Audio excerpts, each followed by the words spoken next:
러시아는 올해 최대 규모의 공세를 막 시작했습니다. 목표는 우크라이나 동부, 더 구체적으로는 전쟁이 시작된 이래로 블라디미르 푸틴이 장악하려 했던 돈바스 지역을 완전히 지배하는 것입니다. 돈바스를 지배하는 자가 우크라이나의 산업과 자원의 상당 부분을 지배하게 됩니다. 그래서 양측은 4년 넘게 그곳에 한 치 한 치를 두고 치열하게 싸우고 있습니다. 그곳으로 가는 길에는 강하게 방어되고 있는 도시들의 방어선이 있습니다. 군인들은 그것을 요세벨트라고 부릅니다. 벽을 생각해보세요. 그 벽이 있는 한 러시아는 원하는 곳에 갈 수 없습니다. 그래서 푸틴은 2026년 3월 21일에 공격을 명령했습니다. 그것은 그 해의 가장 큰 수였습니다. 그리고 이틀 후 이상한 일이 일어났습니다. 푸틴의 소속 정당 의원이 언론에 나와 러시아군이 천천히 진격할 것이라고 말했습니다. 잠깐만 생각해보세요. 당신은 방금 올해 최대 규모의 공세를 시작했습니다. 모든 것을 바꿔야 할 한 수였죠. 그리고 당신의 당이 TV에서 왜 이것이 느린지 설명하고 있습니다. 그거 실수가 아니었습니다. 크렘린이 본격적인 전투가 시작되기도 전에 기대치를 낮춘 것이었죠. 그리고 공격하는 쪽이 공격하기도 전에 이미 변명을 하고 있다면 그건 일이 계획대로 되지 않았다는 신호입니다. 공세가 나중에 실패한 게 아닙니다. 시작도 하기 전에 이미 실패한 겁니다.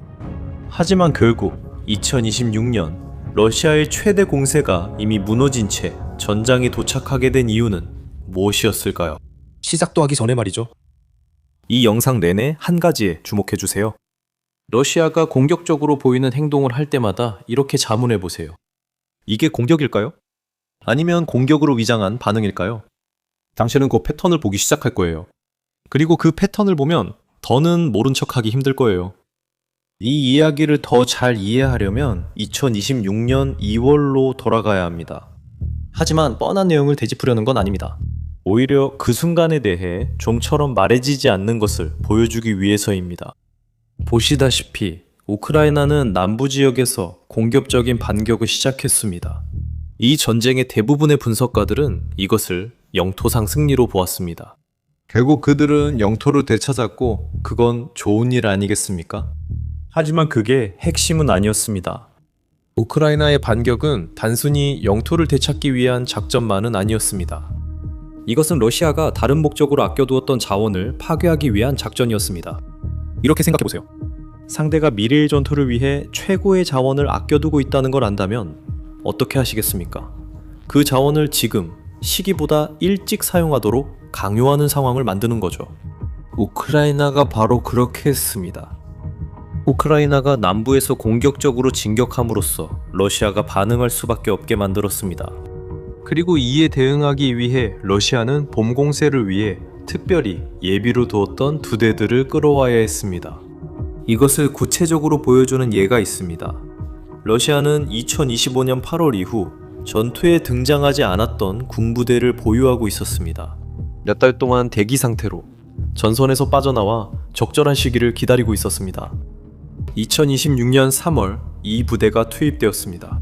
공격을 위해서가 아니라 우크라이나가 남쪽에 뚫어놓은 구멍을 메우기 위해서였습니다. 공세에서 가장 중요한 전력 중 하나가 공격이 아니라 대응 과정에서 소모되었습니다. 그리고 숫자들은 이것이 현장에서 얼마나 큰 대가를 치렀는지 보여줍니다. 3월 19일 공식적인 공세 시작 이틀 전 러시아군은 요새 방어선 방향으로 공격을 감행했습니다. 파견된 약 500명의 병사 중 405명이 사망하거나 부상당했으며 단 한 번의 공격에서 거의 80%에 달하는 인명피해가 발생했습니다. 이 사실은 우크라이나군 사령관인 시르스키 장군이 보고했으며 세계 주요 군사 분석기관 중 하나인 전쟁연구소 ISW에서도 확인되었습니다. 단 일주일의 훈련만 받은 병사들이 본격적인 공세가 시작되기도 전에 강력하게 방어된 진지에 투입되었습니다. 여기서 전에 주의 깊게 보라고 했던 그 패턴이 보이기 시작하죠. 기억나시죠? 러시아가 움직였으나 사실 강요된 반응이었고 주도적으로 보였지만 실제로는 아니었습니다. 그리고 이것은 단지 첫 번째 예시일 뿐입니다. 여기에 중요한 세부 사항이 있습니다. 왜 군사작전이 시작되기도 전에 실패했다는 명확한 신호가 있는 걸까요? 공격을 해야 할 군대가 공격을 위해 아껴두었던 같은 부대를 방어로 돌리기 시작할 때 이는 마치 결승타를 위해 오른팔을 보호하던 복서가 갑자기 예상치 못한 펀치를 막기 위해 그 팔을 써야 하는 것과 같습니다.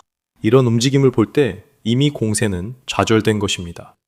그 다음에 오는 것은 계획이 아니라 결과일 뿐입니다.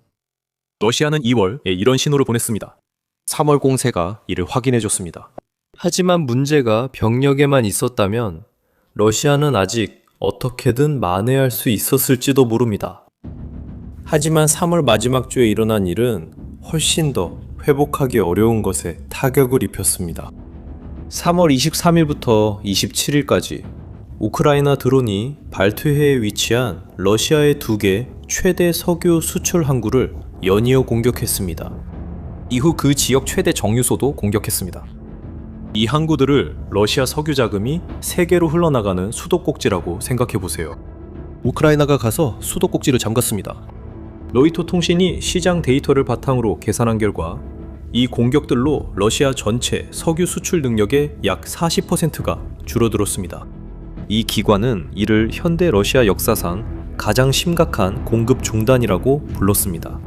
이것은 어느 때라도 심각한 일이겠지만 발생한 시기가 이 공격을 전혀 다른 것으로 만듭니다.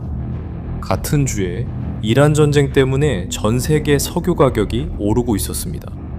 더 구체적으로는 세계 주요 석유 해상 운송로 중 하나가 폐쇄되었기 때문입니다. 글로벌 시장에 석유가 덜 공급되면 가격이 급등합니다. 그리고 가격이 급등하면 석유를 팔 수 있는 사람들은 막대한 돈을 벌게 됩니다. 러시아는 이익을 얻기에 완벽한 위치에 있었고 가격 상승으로 하루에 최대 1억 5천만 달러의 추가 수익을 올리기도 했습니다. 우크라이나는 거기에 가서 정유소 하나만 파괴한 것이 아니라 그 추가 수익이 흘러나가는 관 자체를 파괴했습니다. 이 세부 사항은 매우 중요합니다. 이것이 모든 것을 바꿉니다. 군사 공세에는 돈이 듭니다. 병사들, 탄약도 필요하죠. 연료, 물류, 이 모든 것들이 자금이 필요합니다. 최대치로 들어와야 할 수입이 바로 이번 주에 끊겼다면 러시아의 문제는 단순히 병력 문제가 아닙니다. 재정적인 문제이기도 합니다. 그리고 바로 여기서부터 문제가 쌓이기 시작합니다. 러시아는 거의 모든 것에 국가 철도에 의존하고 있습니다. 국가 전체 화물의 약 87%를 철도가 운송합니다. 여기에는 군대를 위한 탄약, 연료, 장비도 포함됩니다. 철도가 없으면 전선이 멈춥니다. 하지만 이 철도는 내부적으로 망가져 있습니다. 2026년 초 이 회사는 약 520억 달러의 부채를 쌓았습니다. 16년 만에 최악의 재정 상황이었습니다. 직원들이 해고되고 있습니다. 매일 약 200대 열차가 취소되고 있습니다. 투자가 삭감되었습니다. 그리고 더 나쁜 게 뭔지 아십니까? 재정적으로 살아남으려면 철도가 상업적 수익이 필요합니다. 하지만 정부는 철도가 군수 화물 운송을 우선시하도록 요구하고 있습니다. 이로 인해 상업 운송이 밀려나고 철도가 유지되기 위해 꼭 필요한 수익이 사라지게 됩니다. 전쟁은 철도를 필요로 합니다. 하지만 철도는 전쟁으로 인해 파괴되고 있습니다. 마치 노동자가 생활비를 내기 위해 월급이 필요한 것과 같습니다. 하지만 사장은 그에게 무급으로 일하라고 합니다. 문제는 그가 멈추지 아닙니다. 문제는 언제 멈추지? 이제 모든 것을 하나로 묶는 핵심이 들어옵니다. 3월 24일 도널드 트럼프는 공개적으로 우크라이나와 러시아가 평화협정에 가까워졌다고 말했습니다. 이틀 후 젤렌스키는 직접적으로 반박했습니다. 실질적인 진전은 없었다고 말했습니다. 러시아는 여전히 예전과 같은 요구를 계속하고 있다고 했습니다. 그리고 이 기간 내내 러시아는 공격을 멈추지 않았습니다. 진정으로 평화를 원하는 나라는 평화 합의를 말하면서 올해 최대의 공세를 벌이지는 않습니다. 하지만 잃어버린 것을 재건하고 우크라이나에 대한 지원이 약해지기를 기다리고 진짜 협상 테이블에 앉기 전에 자신의 입지를 강화해야 하는 나라는 시간을 벌 필요가 있습니다. 그게 바로 그 나라의 일입니다. 이 평화에 대한 이야기는 동시에 세 가지 측면에서 러시아에 도움이 됩니다. 첫째, 국제적인 압박을 줄여줍니다. 아무도 평화에 반대하는 것처럼 보이고 싶어 하지 않으니까요. 둘째, 서방의 우크라이나 지원을 분열시킵니다. 왜냐하면 여론의 일부가 전쟁이 거의 끝나가는데 왜 계속 자금을 지원해야 하냐고 묻기 시작하기 때문입니다. 그리고 마지막으로 푸틴이 어떤 결과든 자신의 국민들에게 성공적인 외교로 포장할 수 있는 여지를 만들어줍니다. 세 가지 목표, 하나의 평화선언입니다. 그리고 이것은 새로운 것이 아닙니다. 2022년에 전쟁이 시작됐을 때 러시아는 군대를 재정비하면서 튀르키예에서 우크라이나와 협상했습니다. 재배치를 마치자 협상은 그냥 중단됐습니다. 지금도 똑같은 패턴이 반복되고 있지만 이번에는 러시아의 입장이 2022년보다 훨씬 더 약합니다. 이제 모든 조각을 맞추고 이것에 걸맞은 이름을 붙일 수 있습니다. 공식 발표문에서는 절대 볼 수 없는 사실입니다. 잠시 멈추고 생각해보세요. 공세가 예상보다 약하게 시작된 이유는 2월에 우크라이나에 대응하느라 예비군이 소모됐기 때문입니다. 이를 지원해야 할 석유 수입도 정확히 정점에서 끊겼습니다. 보급품을 운송하는 철도도 심각한 재정 위기에 처해 있습니다. 그리고 평화협상은 실제 의도라기보다는 이야기의 포장지 역할만 하고 있습니다. 모든 일이 동시에 벌어지고 있습니다. 이게 무슨 이름인지 아세요? 공세로 위장한 붕괴입니다. 이 영상 어떻게 시작했는지 기억나세요? 가장 중요한 전투에 남겨둔 예비 전력보다 적은 병력으로 도착한 군대에 대해 이야기했었죠. 이제 전체 그림이 보이죠? 이 군대는 부주의로 예비 전력을 잃은 게 아닙니다. 예정보다 일찍 예비 전력을 투입할 수밖에 없었죠. 결정적인 순간에 필요한 것도 없이 진격을 유지할 자금도 없이 도달하게 된 겁니다. 그리고 보급품을 실어 나를 철도마저 위기에 처했는데도 여전히 세계에는 승리하고 있는 것처럼 보여지고 있습니다. 이것이 이 순간을 특별하게 만드는 이유입니다. 이것은 단순히 실패한 공세가 아닙니다. 이것은 전체 시스템이 회복력을 잃어가고 있다는 뜻입니다. 붕괴란 모든 것이 한 번에 무너지는 것이 아닙니다. 붕괴란 균열이 너무 빠르게 쌓여서 더 이상 고칠 수 없을 때를 말합니다. 그건 네 팔을 빼는 순간입니다. 막으려 주먹을 내질러야 하지만 더는 힘이 없다는 걸 깨닫는 순간입니다. 러시아가 그 지점에 있습니다. 눈에 띄는 붕괴 상태는 아닙니다. 하지만 더 이상 실수할 여유가 없습니다.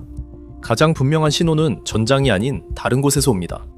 그 신호는 내부에서 옵니다. 53%의 러시아 시민들, 이 평화 협상을 원합니다. 2026년 2월에 실시된 독립적인 조사에 따르면 그렇습니다. 그리고 정부는 텔레그램에 대한 차단을 강화하고 있습니다. 이 플랫폼은 러시아에서 거의 9,600만 명의 사용자를 보유하고 있습니다. 4월 1일에 전면 차단이 계획되어 있습니다. 러시아 정부 기관들조차 소통을 위해 사용하는 플랫폼입니다. 그런데 같은 정부에 의해 차단되고 있습니다. 생각해보세요. 모스크바는 수도입니다. 그곳에는 장교, 정치인, 이 정권을 지탱하는 사람들의 가족들이 살고 있습니다. 만약 그들에게 무슨 일이 일어나는지 숨겨야 한다면, 당신 편에 있어야 할 사람들에게서까지 숨겨야 한다면 문제는 더 이상 외부에 있는 것이 아닙니다. 이야기와 현실이 이렇게까지 크게 어긋날 때 둘 중 하나는 무너집니다. 그리고 이야기는 전투에서 이기지 못합니다. 만약 앞으로 몇 주 안에 러시아의 공세가 요새지대에서 실제로 힘을 얻고, 즉 우크라이나 동부의 그 도시들을 향해 실제로 진격한다면 이 분석의 일부는 수정되어야 합니다. 그것은 러시아가 현재 나타나는 징후가 보여주는 것보다 더 큰 능력을 가지고 있다는 것을 의미할 것입니다.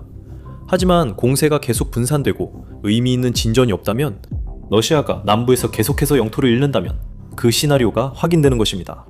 그리고 이 이야기의 다음 장은 저절로 쓰이기 시작합니다. 이를 가장 잘 보여주는 지표는 영토적인 것이 아닙니다. 인적 지표입니다. 러시아는 러시아 교도소에서 복역 중인 중앙아시아의 젊은 여성들까지 압박하고 있습니다. 자유를 대가로 군복무를 강요하고 있습니다. 1년 복무에 약 26,000달러를 제한하고 있습니다. 이 여성들의 가족들은 절박한 편지를 받고 있습니다. 징집에 저항할 수 있도록 도움을 요청하는 내용입니다. 이것은 승리하고 있는 군대의 행동이 아닙니다. 이것은 이용 가능한 누구라도 찾으려는 군대의 행동입니다. 그리고 협상 문제도 있습니다. 트럼프는 2026년 6월까지 합의를 원하고 있습니다. 그가 우크라이나에게 영토를 양보하라고 압박한다면 또는 유럽의 지원이 약해진다면 균형이 바뀝니다. 군사 상황이 갑자기 바뀌기 때문이 아니라 전쟁은 정치적 의지에 의해 유지되기 때문입니다. 그리고 그 정치적 의지는 전차보다 훨씬 더 예측하기 어렵습니다. 이번 주가 보여준 것은 2026년에 있었던 러시아의 최대 공세가 이미 약화된 상태로 전장에 도착했다는 것입니다. 큰 패배 때문이 아니라 하지만 그때는 합리적으로 보였던 일련의 실수들이 쌓여서 결국에는 간단히 해결할 수 없는 문제를 만들어냈기 때문입니다. 갈등은 이렇게 결정되는 것입니다. 단 한 번의 전투가 아니라 여러 번의 실수들이 쌓여서 결국 모두를 한꺼번에 보게 되었을 때 이미 되돌리기엔 너무 늦어버린 거죠. 아마도 이 영상에서 가장 중요한 점은 아닐지도 모릅니다. 러시아에 무슨 일이 있었는지가 아닙니다. 이 사건이 더 큰 무언가에 대해 드러내는 것이 중요합니다. 모든 권력 체계는 진짜로 힘을 잃기 시작할 때 항상 똑같은 행동을 하게 된다. 모든 단계를 마치 계획의 일부인 것처럼 이야기한다. 반응을 전략인 것처럼 포장한다. 패배를 조정이라고 부른다. 그리고 현실이 더 힘들어질수록 그 내러티브의 볼륨은 더 커진다. 문제는 내러티브가 철도를 고치지 못한다는 거야. 정력을 보충하지도 못해. 석유 수익도 회복시키지 못해. 언젠가는 현실이 대가를 요구하지. 그리고 그 대가를 치를 방법이 없어. 이건 러시아만의 문제가 아니야. 이건 하나의 패턴이야.